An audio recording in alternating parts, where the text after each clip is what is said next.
ನಮ್ಮ ಲೇಡೀಸ್ದು 10 problems 10 bad habits ಏನೇನು ಅಂತ ಹೇಳ.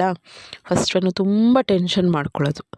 ಇನ್ನೊಂದು ಅವ್ರು ನನಗೆ ಬೆಲೆ ಕೊಡ್ತಿಲ್ಲ, ಇವ್ರು ನನಗೆ ಬೆಲೆ ಕೊಡ್ತಿಲ್ಲ ಅಂತ ಹೇಳ್ಕೊಂಡು ಕೊರಕೊಂಡು ಲೈಫ್ನ ಹಾಳು ಮಾಡ್ಕೊಳ್ಳೋದು. ನೆಕ್ಸ್ಟು ಒಬ್ಬರ ಮೇಲೆ ತುಂಬ ಡಿಪೆಂಡೆನ್ಸಿ ತೋರಿಸೋದು, ತುಂಬ ಎಕ್ಸ್ಪೆಕ್ಟ್ ಮಾಡೋದು. ಅವರಿಲ್ಲದೆ ನನ್ನ ಲೈಫೇ ಇಲ್ಲ ಅಂತ ಅಂದ್ಕೊಳ್ಳೋದು. ನೆಕ್ಸ್ಟು ತುಂಬ ಅಳೋದು. ರೀಸನ್ ಇದ್ದರೂ, ಸಣ್ಣ ರೀಸನ್ ಇದ್ದರೂ, ದೊಡ್ಡ ರೀಸನ್ ಇದ್ದರೂ ತುಂಬ ಅಳೋದು. ನೆಕ್ಸ್ಟ್ ಅವರ ಸೆಲ್ಫ್ ಹೆಲ್ತನ್ನ ತುಂಬ ನೆಗ್ಲೆಕ್ಟ್ ಮಾಡೋದು. ಅಯ್ಯೋ ನೋಡಿಕೊಂಡ್ರೆ ಆಯಿತು, ಏನಾಗಲ್ಲ ಬಿಡು, ಸ್ವಲ್ಪ ಇದನ್ನು ಮಾಡಿಕೊಂಡ್ರೆ ಕುಡಿದ್ಬಿಟ್ರೆ ಆಗೋಗುತ್ತೆ. ನಮ್ಮ ಲೇಡೀಸ್ಗೆ ಒಂದೊಂದು ಏಜಲ್ಲಿ ಒಂದೊಂದು ಹೆಲ್ತ್ ಇಶ್ಯೂಸ್ ಅನ್ನೋದು ಬರ್ತಾ ಇರುತ್ತೆ. ಸೊ ರೆಗ್ಯುಲರಾಗಿ ಹೆಲ್ತ್ನ ಮಾನಿಟರ್ ಮಾಡೋದು ಇಂಪಾರ್ಟೆಂಟು. ಬಟ್ ನಾವು ಲೇಡೀಸ್ ಏನು ಮಾಡ್ತೀವಿ, ಹೆಲ್ತ್ನ ತುಂಬ ನೆಗ್ಲೆಕ್ಟ್ ಮಾಡ್ತೀವಿ. Next important point over thinking ಮತ್ತು ನೆಗೆಟಿವ್ ಥಿಂಕಿಂಗ್. ಹೀಗಾದರೆ ಹಿಂಗಾಗುತ್ತೆ, ಮುಂದೆ ಹೀಗಾಗೋದ್ರೆ ಹೇಗಾಗುತ್ತೆ. ಸೊ ಈ ರೀತಿ ಥಿಂಕ್ ಮಾಡಿಕೊಂಡು ಪ್ರೆಸೆಂಟಲ್ಲಿರುವಂಥ ಖುಷಿನ ಹಾಳು ಮಾಡ್ಕೊಳ್ಳೋವಂಥದ್ದು. ನೆಕ್ಸ್ಟು ನಮಗೆ ಆ ನೋವು, ನಮಗೆ ಈ ನೋವು ಅಂತ ಅಂದ್ಕೊಂಡು ತುಂಬ ಲೇಸಿಯಾಗಿ ಒಂದು ಕಡೆಯೇ ಇರುವಂಥದ್ದು.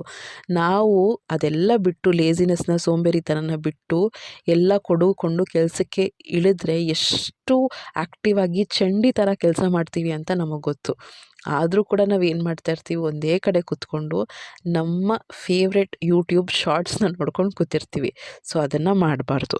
ನೆಕ್ಸ್ಟು ರೆಸ್ಪಾನ್ಸಿಬಿಲಿಟಿ ತೊಗೊಳಕ್ಕೆ ಸ್ವಲ್ಪ ಹಿಂದೇಟು ಮಾಡ್ಕೋತಾರೆ. ಅವ್ರನ್ನವರು ಅಪ್ಡೇಟ್ ಮಾಡ್ಕೊಳ್ಳಲ್ಲ. ಬ್ಯಾಂಕಲ್ಲಿ ಹೆಂಗೆ ಮಾಡೋದು, ವ್ಯವಹಾರ ಹೆಂಗೆ ಮಾಡೋದು, ಚೌಕಾಸಿ ಹೆಂಗೆ ಮಾಡೋದು, ಹೇಗೆ ವ್ಯಾಪಾರ ಮಾಡೋದು, ಹೇಗೆ ಮಾರ್ಕೆಟ್ಗೆ ಹೋಗೋದು, ನಮ್ಗೆ ಹುಷಾರಿಲ್ಲ ಅಂದರೆ ಹೇಗೆ ನಾವು ಕೇರ್ ತೊಗೊಳ್ಳೋದು. ಸೊ ಇದನ್ನೆಲ್ಲ ನಾವು ಕಲ್ತ್ಕೋತಾ ಇರಬೇಕು. ಬಟ್ ಲೇಡೀಸ್ ನಾವು ಮಾಡಲ್ಲ. Next self ಇಗ್ನೋರು.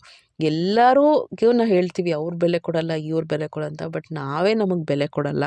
ಮತ್ತು ನಾವು ಲೇಡೀಸು ತುಂಬ ಕಾಮನಾಗಿ ಫೇಮಸ್ ಆಗಿರೋದು ಏನಕ್ಕೆ ಅಂದರೆ, ನಾವು ತುಂಬ ಮಾತಾಡ್ತೀವಿ ಮತ್ತು ಸೀಕ್ರೆಟ್ಸ್ನ ಮೇಂಟೈನ್ ಮಾಡಲ್ಲ ಅಂತ. ಅದು ಸುಮಾರು ಜನ ಲೇಡೀಸೆಲ್ಲ ಪ್ರಾಬ್ಲಮ್ ಇದೆ. ಜೆಂಟ್ಸಲ್ಲೂ ಇರುತ್ತೆ, ಇಲ್ಲ ಅಂತಲ್ಲ. ಬಟ್ ಲೇಡೀಸಲ್ಲಿ ಆದಷ್ಟು ಮಾತಾಡ್ತಾ ಸೀಕ್ರೆಟ್ಸ್ನ ಬಿಟ್ಕೊಟ್ಬಿಡ್ತೀವಿ.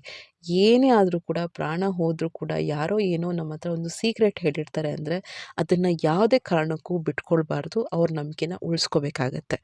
ನೆಕ್ಸ್ಟ್ ಬಂದು ಲಾಸ್ಟು ನಮ್ಮ ಲೇಡೀಸ್ ಮೆಂಟಾಲಿಟಿ ಹೇಗೆ ಅಂದರೆ, ನಾವು ಹುಟ್ಟಿರೋದೇ ತ್ಯಾಗ ಮಾಡೋಕ್ಕೆ ಅಂತ ಅಂದ್ಕೊಂಡು ಸಣ್ಣ ಪುಟ್ಟದಿಂದ ಹಿಡಿದು ದೊಡ್ಡ ತ್ಯಾಗಗಳಿಗೂ ರೆಡಿ ಆಗಿಬಿಡ್ತೀವಿ. ಎಲ್ಲರಿಗೂ ಎಷ್ಟು ಚೆನ್ನಾಗಿ ಬೇಯಿಸಿ ಹಾಕ್ತೀವಿ. ಬಟ್ ನಾವು ತಿನ್ನಬೇಕು ಅಂದರೆ ಏನೋ ಒಂದು ಮಾಡ್ಕೊಂಡು ತಿಂತೀವಿ. ಸೊ ಅದರಿಂದ ಈ ಮಿಸ್ಟೇಕ್ನೆಲ್ಲ ಸ್ಟಾಪ್ ಮಾಡಿಕೊಂಡು ಲೈಫ್ನ ಬ್ಯೂಟಿಫುಲ್ ಮಾಡಿಕೊಂಡು, ಎಲ್ರಿಗೂ ಪ್ರಾಬ್ಲಮ್ ಇದ್ದಿದ್ದೇನೆ, ಟೆನ್ಷನ್ಸು ಎಲ್ಲರಿಗೂ ಇರುತ್ತೆ. ನಾವು ಯಾವ ರೀತಿ ಖುಷಿಯಾಗಿ ಸಾಲ್ವ್ ಮಾಡಿಕೊಂಡು ನಮ್ಮ ಲೈಫ್ನ ಬ್ಯೂಟಿಫುಲ್ ಮಾಡ್ಕೋತೀವಿ ಅನ್ನೋದು ಇಂಪಾರ್ಟೆಂಟು. ಸೊ ಈ ಮಿಸ್ಟೇಕ್ಸು ನೀವು ಮಾಡ್ತಾಯಿದ್ರೆ ನೀವು ತಿದ್ಕೊಳ್ಳಿ, ಲೈಫ್ನ ಖುಷಿಯಾಗಿ ಮಾಡ್ಕೊಳ್ಳಿ. ನಮಸ್ಕಾರ.